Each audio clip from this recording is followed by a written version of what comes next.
கொல்லையில தென்னை வைத்து குருத்தோல பெட்டி செஞ்சு சீனி போட்டு நீ திங்க செல்லமாய் பிறந்தவளோ. கொல்லையில தென்னை வைத்து குருத்தோல பெட்டி செஞ்சு சீனி போட்டு நீ திங்க செல்லமாய் பிறந்தவளோ. மரக்கிளையில் தொட்டில் கட்ட மாமனவன் விட்டு கட்ட அரண்மனைய விட்டு வந்த அல்லீராணி கண்ணுறங்கு.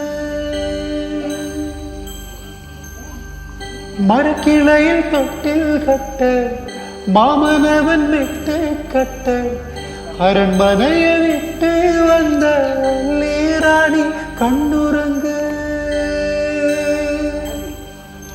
கொல்லையில தென்னை வைக்க குருத்தோல பெட்டி செஞ்சு சிரி போட்டு நீ திங்க செல்லமாய் பிறந்தவளோ.